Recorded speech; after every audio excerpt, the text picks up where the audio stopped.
The world. Well, here with more from the COP28 summit in Dubai is Roeder. He's director of the Consumer Choice Center. Frederick, what was the reaction of other COP28 attendees? Were they upset about this? As Gore and Al Jaber, Al Jaber said he's an engineer committed to phase down and phase out of fossil fuels, but he believes summit attendees need to be pragmatic about it.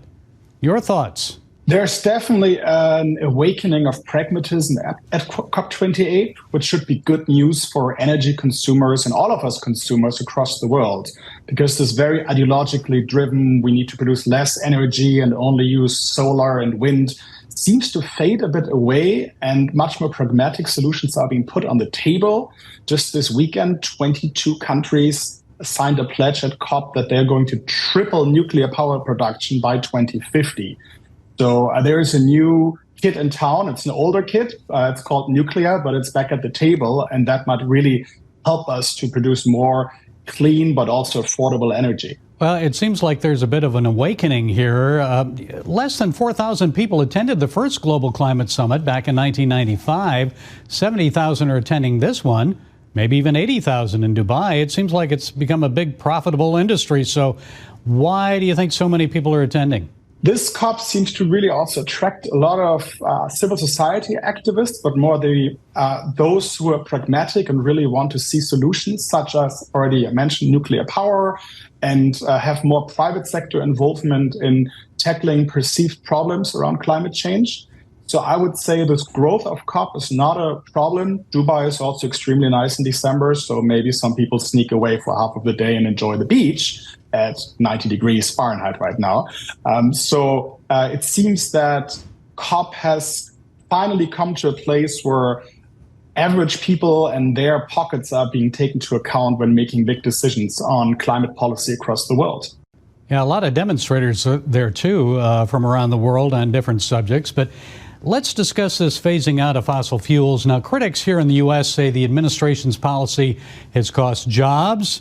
It's moved the United States away from energy independence, and many say we're not there yet with electric vehicles, sustainable energy. So do you agree or disagree? Technology neutrality should be a core tenet of any policy making.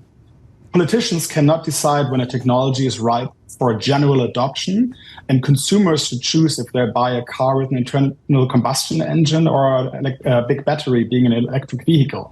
This cannot be phased out or set with certain dates, but it's something consumers need to decide. Technology needs to mature. But isn't there a way of leading, though, on these issues to move people in a direction where it's better for everyone? I'm German, as you might be able to hear, and my home country, Germany, has shut down their last nuclear power plants and just started demolishing these power plants.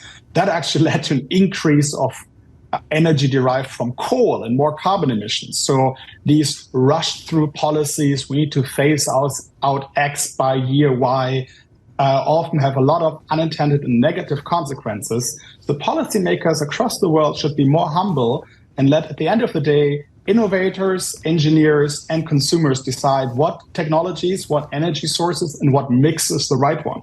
Yeah, the French never did shut down theirs, and look where they are now. So critics are exporting it to Germany. Yes. And critics of the climate change activists say many of the leaders of the movement are hypocrites because they preach reducing emissions while jetting their way from the U.S. and Europe to Dubai on private jets. And then the Biden administration considers banning gas stoves. And then you see Kamala Harris posting a Thanksgiving photo on X, which showed her in the kitchen with her husband and a noticeable gas stove seen in the background. So many people respond to these edicts with skepticism when the attitude from the elite is rules for thee, but not for me. What do you think? Yeah, this plans around gas stove bans definitely hit the socially most vulnerable and small businesses, small restaurants. There's always these stories about the private jets and big government jets descending into Davos or the COPs, and that definitely doesn't look good in the optics, because these jets are not even fueled with sustainable aviation fuels derived from, I don't know, palm oil or whatever, but just pure kerosene.